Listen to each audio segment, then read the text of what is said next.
Hey guys, today we are going to make a simulation where we throw a ball through an old person's window. It doesn't have to be an old person's window, but I like to imagine that our parents made us go over there to their house afterwards to work off the damage, and we come to bond with them and learn how misunderstood old people are, and then we have a really nice moment with them. Anyway, let's begin by making a project and saving. Okay, let's go ahead and model our house scene. So I'm going to drop down a geo. We'll call this house. And I'm going to make a cube. Let's make it more house shaped. Mesh, make it a little bigger. Increase the size. Looks pretty good. And we're going to just be zoomed up. So it's like we don't have to model the whole house or anything. Let's drop down a poly extrude. Increase the distance just a little bit. Make sure to output the back. And now let's make the window. So a lot of this is just going to be dropping down boxes and then booleaning them so it carves out squares. So let's drop down another box, put a template on this one, and display on that. And this will just be the size of our window. So I'm going to drop down and transform. Get my handle. And this is just our window. So let's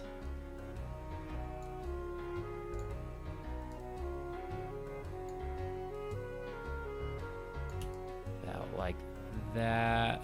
We're not really worried about the width since we're just carving into our house. So just make sure that the height and the length is what you want it to be.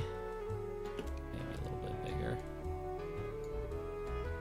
Okay, now let's drop down a boolean. And take off the template. Display flag. Subtract A from B. Okay, so we have our display right here. We have the window. Okay, so let's make the window trim now. So let's put the template on this. Drop down another box. Put the display flag right here. We want this to stick out of the window hole that we made. It doesn't really matter how far back it sticks into the house, unless you want to add the camera at an angle, but we do need to be concerned with how far it's sticking out, otherwise it'll look a little wonky. And we just want it to overlap with the hole that we made.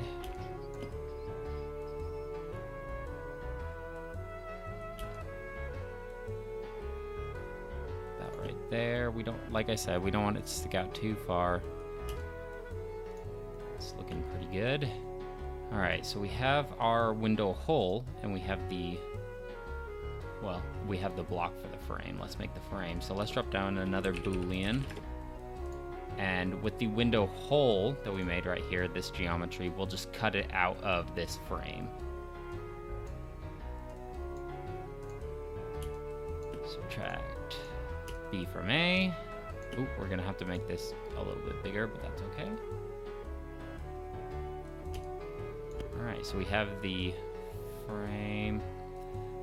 So what I'm going to end up doing is having the window actually inside this frame. So we're going to have to make it a little bit thicker because see how it's pretty narrow right there. Also, I'd like to center it a little bit because that is not center. Oh, 0, 0. Let's make this.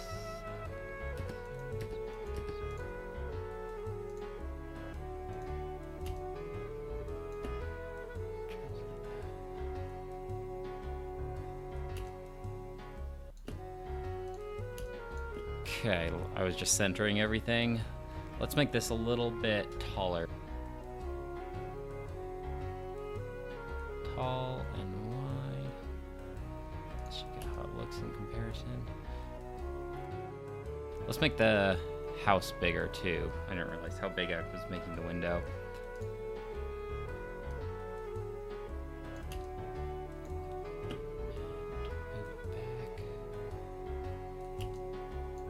Perfect. Let's drop down a merge.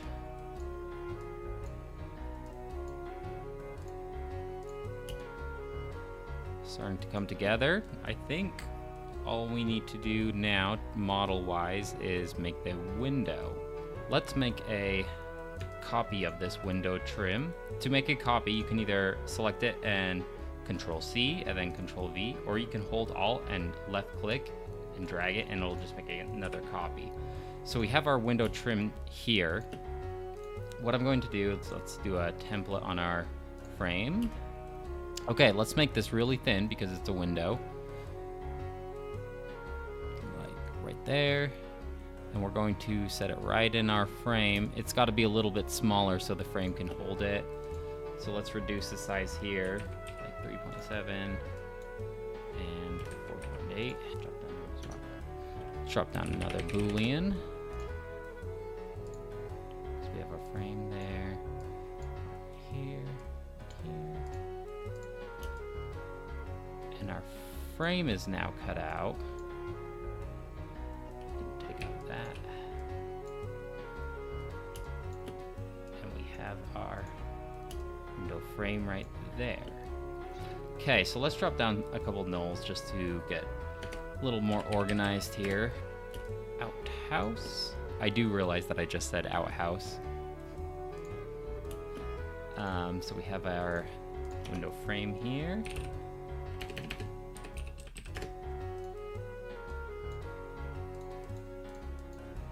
Out frame. We have our window.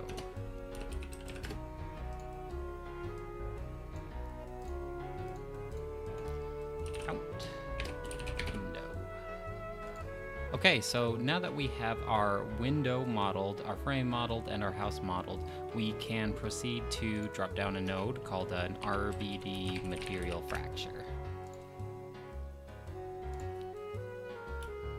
And let's wire in our geometry here. And this node's really cool. Basically what it does is it applies like a preset material to your object. You're gonna want something really thin for our glass here, and you're gonna want a really thick frame for it to sit on. If I hit the template here and the display here, you can see how far it sticks in. So do you see right here the material type is preset to concrete? Let's change that to glass. And it's going to randomly generate something for us right here, and you can see the impact point here. Which is fine, but let's say that I don't want the impact point right there. We can just go ahead and make one here by dropping down an add and creating a point. And let's drop down a transform. And wire it right here, you can see it says impact point glass. It's the very last spot right here. And let's hit the template right here, look at our transform, and let's select our handle and let's bring it over by the window so we can get a better look at it. And nothing's happening right now because right now on our material fracture, it already has a scatter point checked. So we're going to uncheck that and check this input points. And so now wherever we move our point is where our impact point is going to be. There's looking pretty good to me. Okay, so here's some cool things that we can do. We can change pretty much everything about our cracks. So do you see our radial cracks right here are mostly focused in the center? I don't really want that because when we throw the ball through it, it's going to take out this huge chunk right here. So I'm going to spread these cracks out just a little bit. So we can actually spread out these radial cracks right here by lowering the impact spread. Let's say like let's see what 0.5. Okay, that's looking good, but I kind of want more cracks now. Let's keep lowering the minimum width. That's too far. So I want more radial cracks right here. Let's lower the discontinuity size. Say 30. No, let's do like 20. It's looking pretty good. And you can change the seed what the seed is it basically just randomly places all the cracks in a different spot. And you're going to see the word seed a lot, and it's the same parameters, but it's just going to mix it up a little bit. Let's see what else we can do. Let's add some chipping to it. And chipping just adds these little points right here that are also going to break off too. So we have our chipping. You can increase the amount. I'm not sure how much a normal window would chip, so we'll just leave it at 0.5.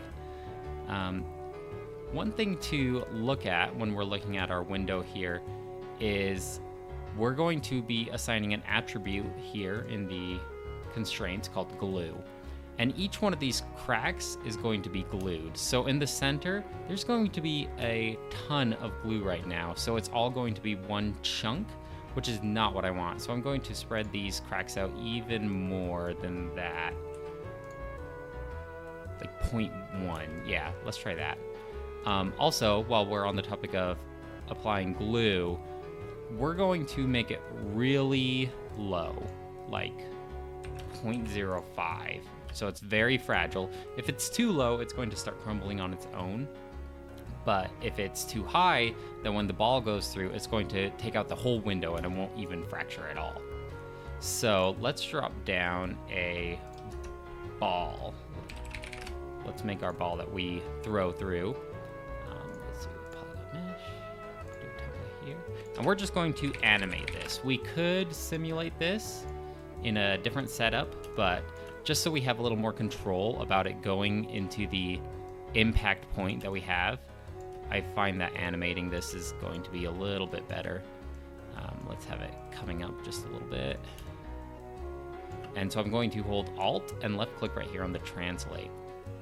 And I'm going to leave it for 1 second just so the people who are watching can kind of get an understanding of the scene before the action happens. So let's go to frame 24 because it's 24 frames per second. We're going to keyframe it right there. And let's go about 12 frames, and I want it to go pretty fast, so that's why I'm doing it there. But if you want your ball to go a little slower, we can. We're probably going to slow this sim down in slow-mo after the fact. We're going to increase the frames per second. So I have my ball right here in the impact point at frame 36. I'm going to keyframe that. And it's coming from an angle like this. Let's have it at frame 42. Let's have it go past, like through the window a little bit, but obviously our distance been stunted a little bit because it collided with the window. And then at frame 48, let's have it go completely just out of the scene. Like, we're not worrying about that anymore. It's in the house. So let's see what this looks like. I think it goes out just a little bit too far. It doesn't look very realistic, so I'm going to bring it in just a little bit. And yeah, and that looks fine to me. Okay, so we have our ball. While we're at it, let's just increase the resolution of it. Let's do 150 by 150. So we have our ball and our window and our frame. I think we're ready to drop down a solver. And on a couple of my previous tutorials, we've just used the shelf tool and it automatically puts a solver and it wires everything in on the object level. We're just going to drop it down right here and wire it in manually. So let's do an RBD bullet solver. And wire these in. So first we're going to wire in our geometry. And then our constraints, that's like our glue that we adjusted.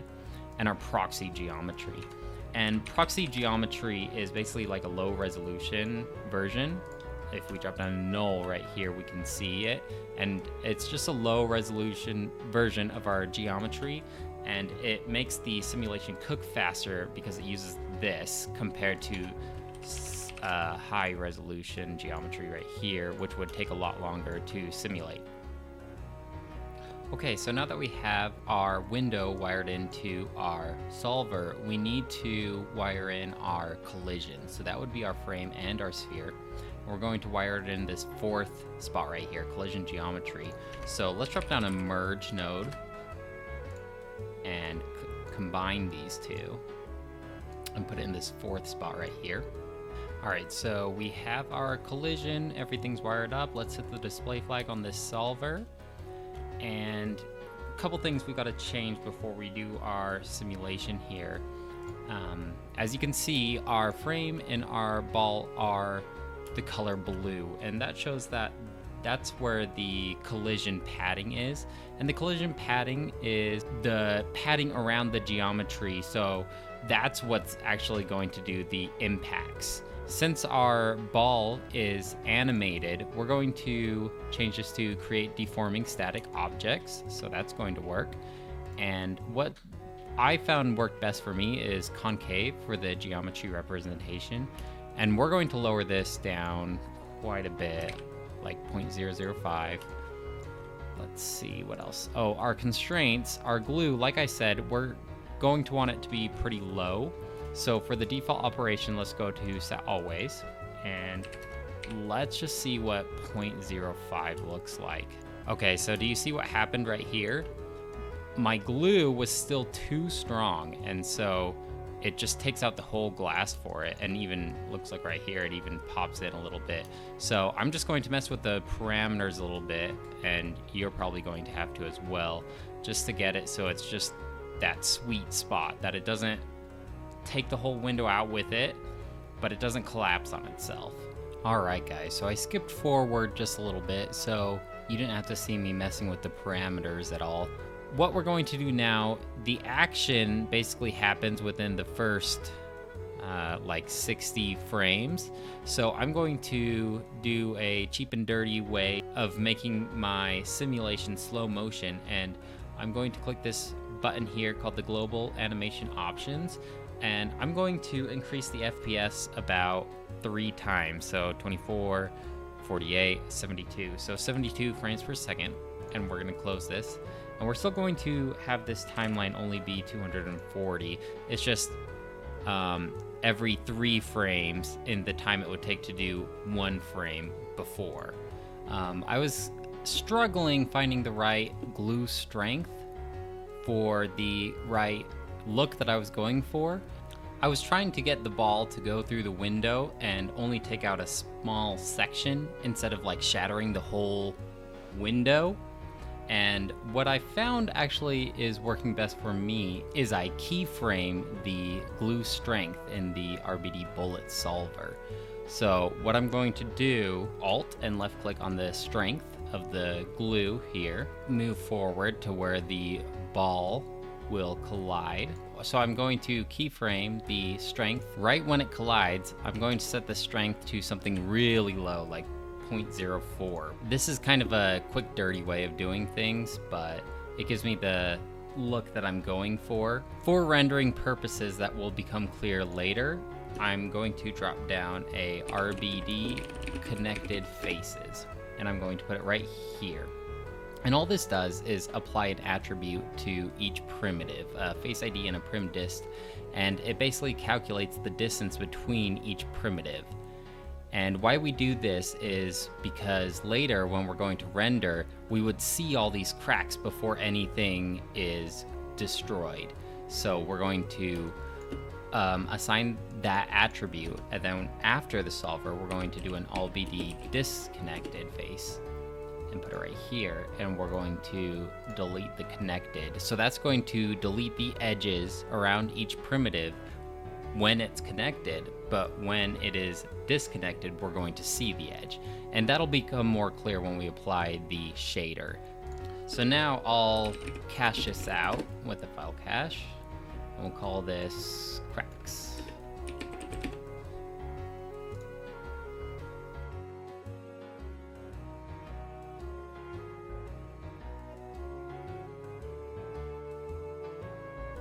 All right, let's check load from disk and see what this looks like.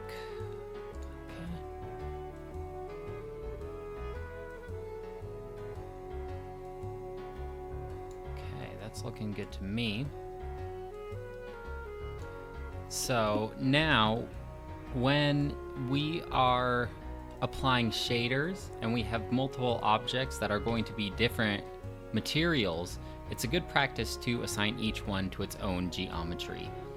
So to do that, let's hop up to our object level and let's drop down a geo, and we'll just do one for each geometry we have. So first let's do the house. So I'll just call this house render. Drop down an object merge. And this is why it's a good idea to make nulls, because they're all just up here, easily accessible. Let's take off the render flag there. Drop down a geo. Call this one window.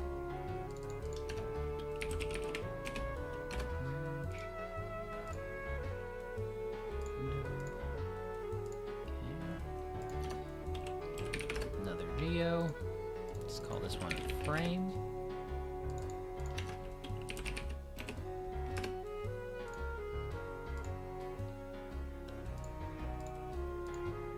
And the ball.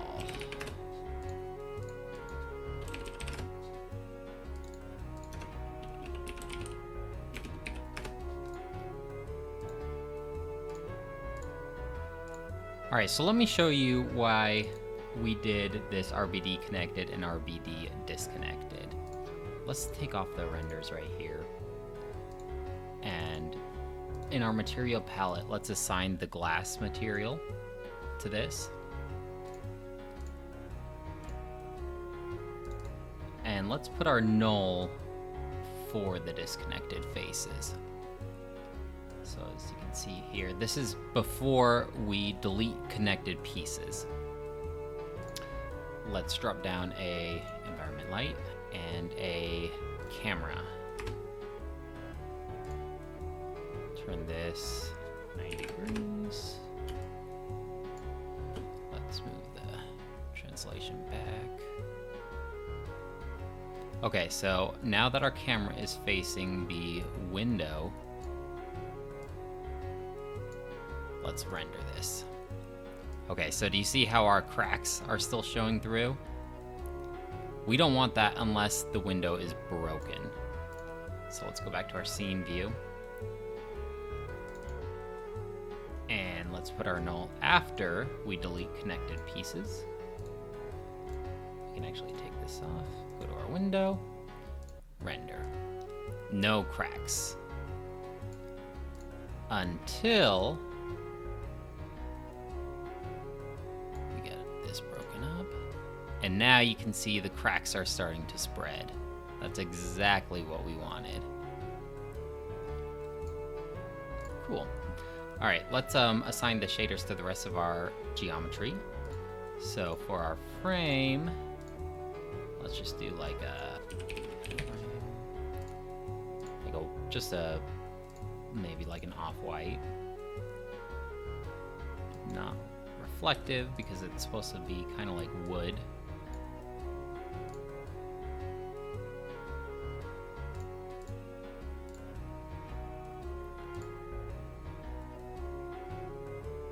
Okay, and now let's do our house. For the house, I'm going to do a texture, like a stucco texture, which I already downloaded.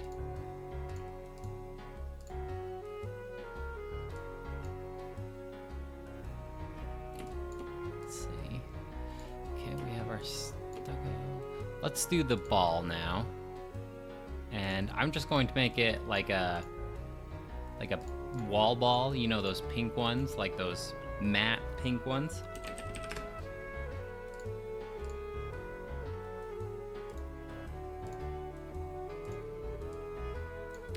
And it's not reflective.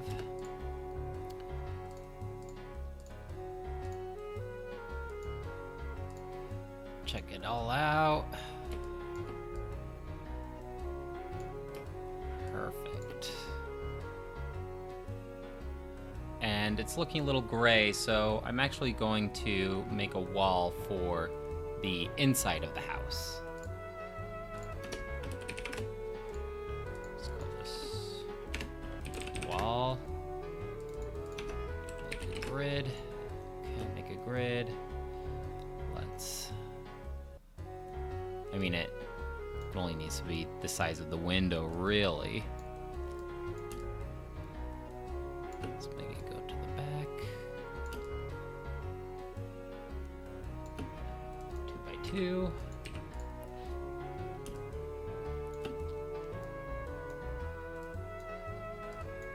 Okay. And while we're at it, let's put a light inside the house. Like a spotlight. So it kind of looks like it's coming from inside the house. Angle that. Just make things a little more interesting, because right now they're just gray and bland. Let's assign a shader.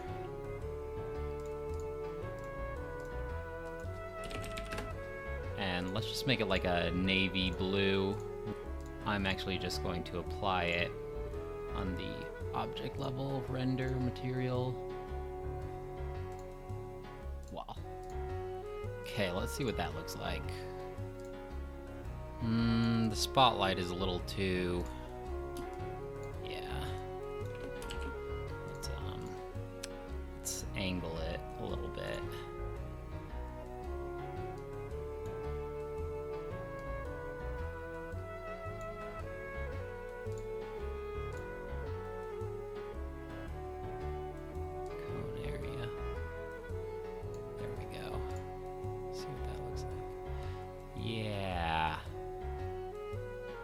That's looking good.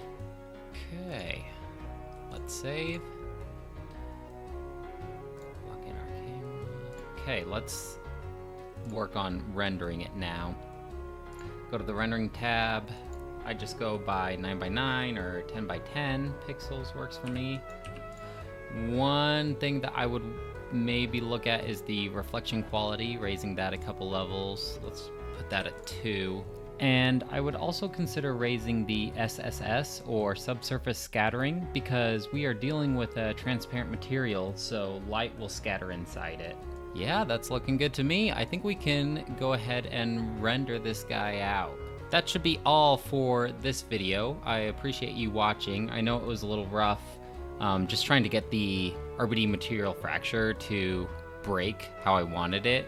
Sometimes you have to just keep on trying it, tweaking little by little until you finally get the results that you want, and that's a lot of what Houdini is all about. So if you have any suggestions on how this simulation could have gone easier, I'd love to hear from it. And if you also have any questions on my workflow or anything like that, I'd also like to hear. I'd just like to hear from you guys. If you're enjoying the videos, let me know. And we're all learning together. So I appreciate you watching. Thanks. Bye.